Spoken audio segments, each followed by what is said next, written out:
Nah, pada kesempatan kali ini, kami dari kelompok 7 sedang berada di Kelenteng Pohuwakong yang berlokasi di Ampenan, Kota Mataram, Nusa Tenggara Barat.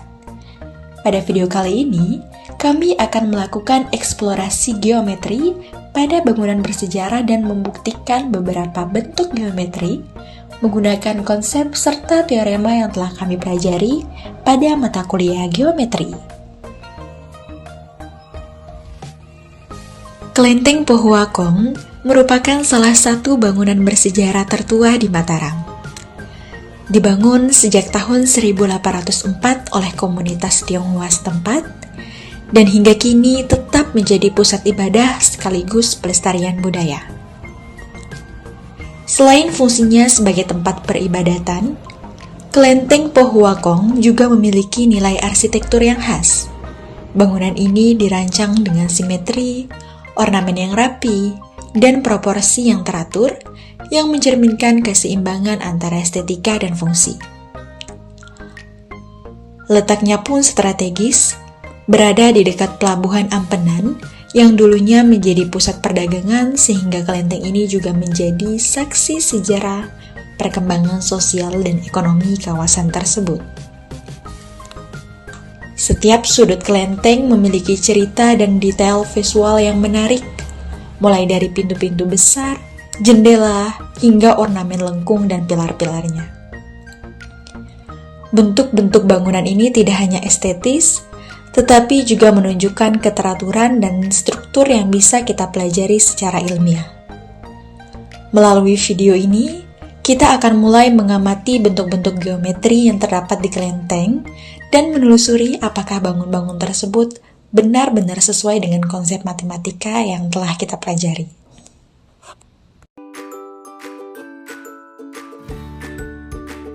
Halo semuanya, kali ini kita akan membuktikan bentuk ukiran pintu pada bangunan kelenteng Pohuwakong apakah sebuah persegi panjang atau tidak. Berikut tampilannya. Nah, apabila gambar tersebut kita ilustrasikan ke dalam papan, maka akan menjadi seperti ini. Nah, pada bentuk ukiran pintu kelenteng Pohuwakong, di sini terdapat sebuah segi empat, yang dimana titik-titiknya itu kita beri nama titik A, B, C, dan D. Nah, pada segi empat ABC tersebut, kita akan membuktikan secara geometri apakah bentuk tersebut merupakan sebuah persegi panjang atau tidak. Nah, setelah kita melakukan observasi dan melakukan penelitian, kita mengetahui bahwa bentuk ukiran pada pintu bangunan tersebut memiliki panjang dari sisi A ke B dan D ke C ini sama-sama memiliki panjang 60 cm dan mempunyai lebar pada sisi B dan C, dan A dan D memiliki lebar masing-masing 23 cm. Nah, kali ini kita akan membuktikannya secara geometris. Nah, di sini kita sudah membuat sebuah tabel pembuktian terhadap bentuk ukiran pintu pada bangunan kelenteng Pohuwakong. Di sini kita lihat bahwa yang pertama yaitu ABCD adalah sebuah segi empat, seperti yang saya jelaskan tadi, yaitu titik A, B, C, dan D merupakan berbentuk segi empat. Yang kedua, sisi AB dan sisi CD sama dengan 60 cm. Sisi BC dan sisi AD sama dengan 23 cm. Dengan alasan keduanya yaitu diketahui, seperti yang saya jelaskan tadi. Yang keempat yaitu tarik garis dari B ke D dengan alasan untuk membuat segitiga ADD dan segitiga CBD. Yang kelima yaitu sisi BD kongruen dengan sisi BD dengan alasan reflektif. Kemudian yang keenam yaitu segitiga ABD kongruen dengan segitiga CBD dengan teorema sisi-sisi-sisi akibat langkah 2, 3, dan 5. Kemudian yang ketujuh yaitu sudut ABD sama dengan sudut CBD akibat langkah 6. Yang kedelapan, sisi AB sejajar dengan sisi CD dan sisi AD sejajar dengan sisi BC. Ini merupakan akibat langkah 7. Kemudian yang terakhir yaitu ABCD adalah sebuah persegi panjang. Merupakan akibat langkah 9 dan definisi dari sebuah persegi panjang, yang dimana definisi dari sebuah persegi panjang yaitu memiliki satu pasang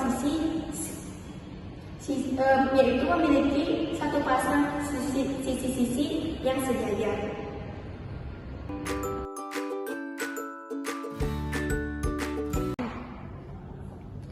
Selanjutnya, di sini saya akan membuktikan terkait dengan kepengurunan dan kesebangunan.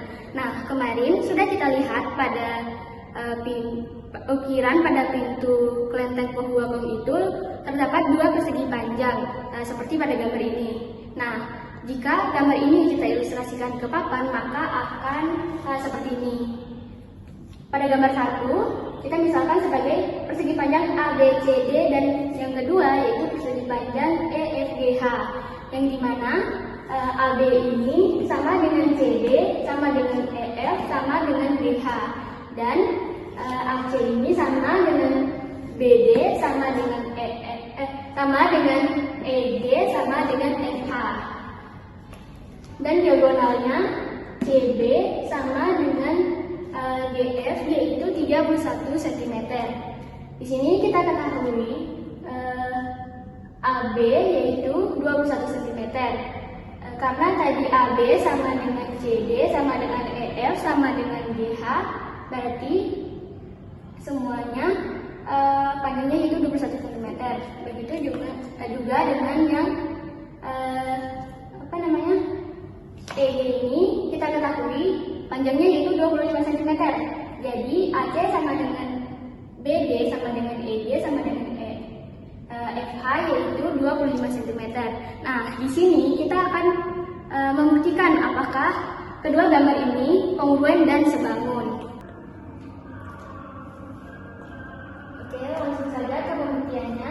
Di sini dapat kita lihat pada tabel pembuktian ini, yang pertama yaitu ABCD dan EFGH adalah persegi panjang. Tadi sudah kita ketahui. Kemudian yang kedua, garis AB kongruen dengan garis EF sama dengan 21 cm. Tadi juga sudah kita ketahui. Yang ketiga yaitu garis BD kongruen dengan garis FH sama dengan 25 cm. Juga sudah diketahui. Yang keempat, garis CD kongruen dengan garis GH sama dengan 21 cm. Juga sudah diketahui. Yang kelima, garis AC kongruen dengan garis EG sama dengan 20 cm juga sudah diketahui. Yang keenam, garis CB kongruen dengan garis FG sama dengan 31 cm juga sudah diketahui.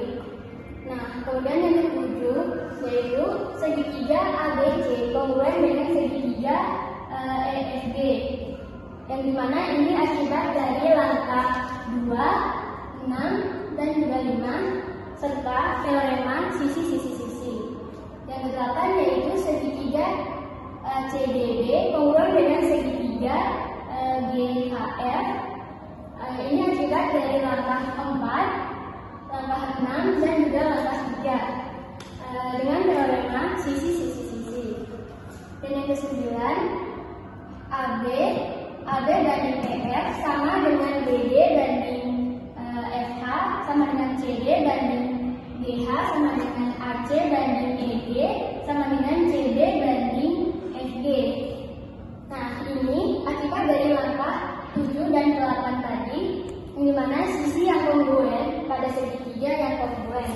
Dan yang ke-10, sudut A sama dengan sudut E, kemudian sudut B sama dengan sudut F, sudut C sama dengan sudut G, dan sudut D sama dengan sudut H sama dengan 90 derajat. Ini akibat dari langkah 1 dan 9 dan akibat sisi yang kongruen, sehingga ABC ini kongruen dengan EFG akibat dari langkah 9 dan 10. Baik, di sini saya akan menjelaskan gambar Yolo yang berbentuk kurva yang akan kita cari apakah kurva tersebut adalah sebuah lingkaran, suatu lingkaran atau tidak. Di sini diketahui AB sama dengan 24 cm dan P adalah sebagai titik potong AB dengan CD. Di sini kita akan buktikan gambar Yolo tersebut apakah lingkaran atau tidak.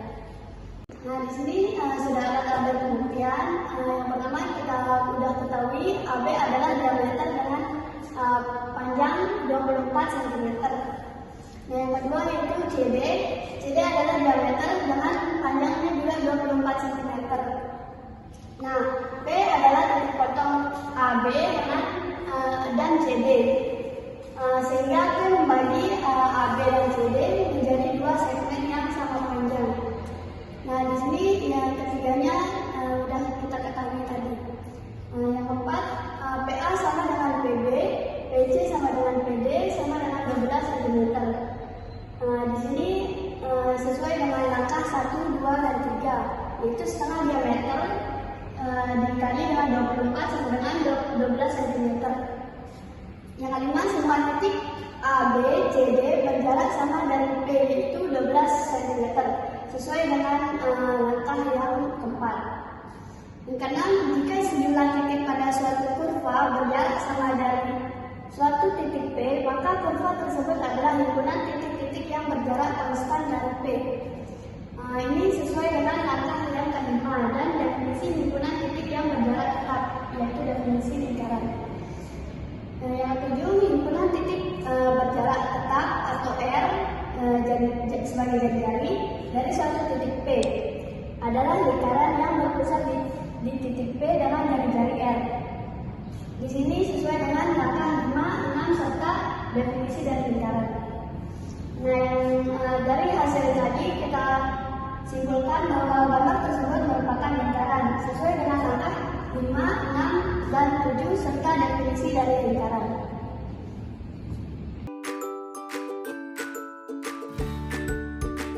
Halo guys, jadi pada kesempatan kali ini kita akan membuktikan apakah gambar Hilo 1 dan juga gambar Hilo 2 itu dia kongruen atau tidak. Nah, secara kasat mata, teman-teman bisa perhatikan gambar ini. Kedua gambar di samping ini sekilas terlihat nampak sama. Namun untuk membuktikan apakah kedua kurva atau lingkaran di samping ini adalah suatu lingkaran yang kongruen, kita akan membuktikan. Di sini teman-teman bisa melihat ilustrasi dari kedua gambar Yolo tadi, di mana di sini ada gambar Yolo 1 dan juga ada gambar Yolo 2. Di sini setelah kita melakukan pengukuran, kita ketahui bahwa diameter AB itu sama dengan diameter DF dan juga sama dengan diameter DH dan sama juga dengan diameter CD yang ini 24 cm. Serta P ini adalah titik potong dari segmen AB dan juga CD, dan Q adalah titik potong dari segmen DH dan juga segmen DH. Di sini teman-teman bisa lihat ada tabel pembuktian di mana kita akan membuktikan dua gambar lingkaran tadi apakah kongruen atau tidak. Nah, yang pertama, di sini kita tahu bahwa AB dengan CD yang 24 cm. Kemudian P adalah titik potong AB dan juga CD. Itu adalah dua informasi yang kita ketahui. Nah, karena P tadi yang membagi diameter, maka PA itu akan sama dengan PB, sama juga dengan PC, dan juga sama dengan PD, artinya 12 cm. Teman-teman bisa perhatikan gambar yang seperti ini, di mana jarak dari PA sama dengan jarak dari P ke B juga, sama juga dengan jarak dari PC, dan sama juga dengan jarak PD, yakni 12 cm. Kemudian, semua titik pada garis Yolo 1 di sini, yaitu titik AB dan juga CD, dia berjarak 12 cm dari P. Jadi jaraknya sama, semua titik pada lingkaran ini dengan P. Jaraknya sama yang 12 cm. Ini adalah akibat dari langkah Kemudian gambar viola 1 adalah lingkaran yang berpusat di P dan jari-jari 12 cm. Nah, kita bisa menyimpulkan bahwa gambar viola 1 ini dia adalah sebuah lingkaran yang berpusat di P dengan jari-jari 12 cm. Ini berasal dari rangka 4 dan juga definisi dari lingkaran itu sendiri, bahwa kerumunan inti yang berjarak konstan atau R dari suatu titik pusat P merupakan sebuah lingkaran. Kemudian kita lanjut ke gambar viola yang kedua, di mana kita tahu bahwa EF itu sama dengan GH sama dengan 24 cm. Nah, kita ketahui juga bahwa Q itu adalah titik potong dari EF dan juga GH. Sehingga nanti karena Q adalah titik potong EF GH, maka Q itu akan membagi diameter EF GH itu menjadi sama besar, yakni 12 cm. Ini akibat dari rangka 7 dan juga rangka yang kedua. Kemudian, semua titik pada keliling bangun EFGH itu berjarak 12 cm dari Q. Ini titik EFGH pada lingkaran itu berjarak sama dari titik pusatnya yaitu Q, yakni 12 cm.